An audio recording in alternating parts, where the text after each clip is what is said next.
There are 3 rounds of action as a person goes about running for president. The first round is called the invisible primary. It goes from when the person, we'll call her Roxy Gniadecki, announces that she is running for president to the day the first primary votes are cast. After Roxy declares she is a candidate, she starts building an organization to get supporters and money. Roxy really wants to win, so she visits the key states with early primaries such as Iowa and New Hampshire and actively interacts in the political debates. 5, 6, 7, 8, 9, 10, lights, camera, and action. Hey, get back the up there. second round is called the primary. This is generally 10 months before the grand election. By this time, many of the candidates will have dropped out of the race. Early primaries take place in the early states, and early voting states host caucuses, which are like primaries within the candidate's own party as a type of closed town meeting for each party separately. Roxy is a great candidate, and at the caucuses is there in person with baked goods, handing out flyers and talking to people one-on-one. The Iowa caucus is most important because the people in them are more politically active and vote based on their own opinion, not their party's opinion, since it is within a party. Super Tuesday is the day early primaries in key states are held. They take place in February and March and are the most important part of the election according to many people. Quote Wikipedia.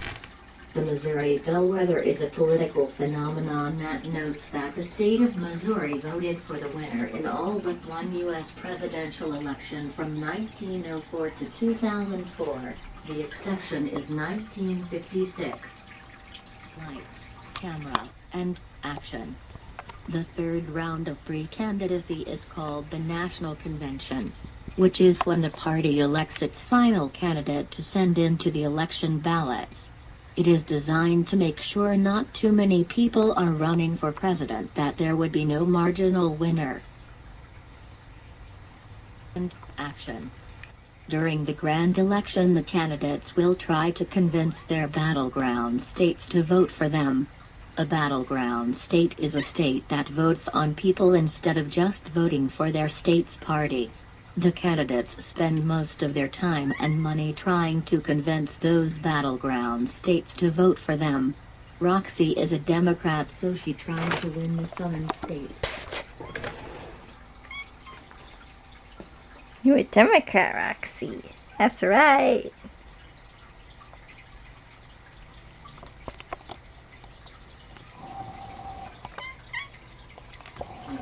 Camera, and action. Polling data is a great way to determine how the population feels about policies and their opinions before the grand presidential final election. Old school media like the news on TV and boring newspapers appeal to the elderly candidates.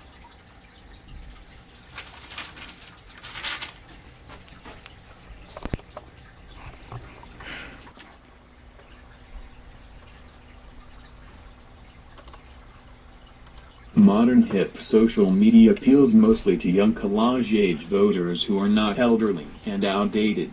A high-tech campaign is when a candidate uses electronics and young media to appeal to younger voters, which also saves them money. Roxy does this to save the most money in comparison to TV star candidates who spend millions on cheap TV ads. Quote Wikipedia. A convention bounce or convention bump refers to a surge of support that U.S. presidential candidates in the Republican or Democratic Party typically enjoy after the televised national convention of their party.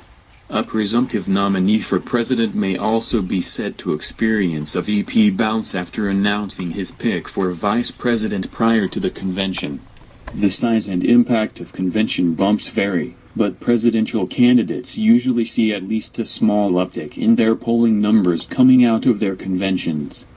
Quote Wikipedia.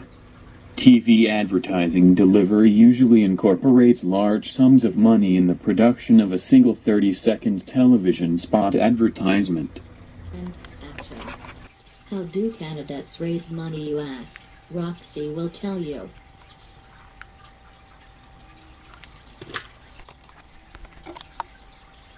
Soft monies comes from donations and PACs.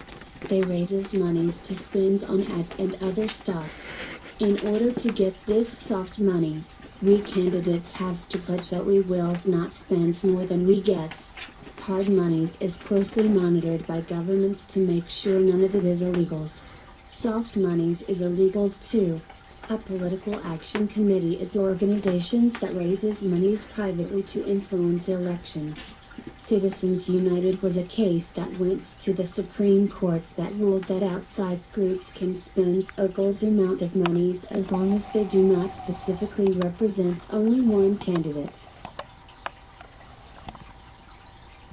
And that was a word from your presidential Democratic candidate, Roxy Gniadecki.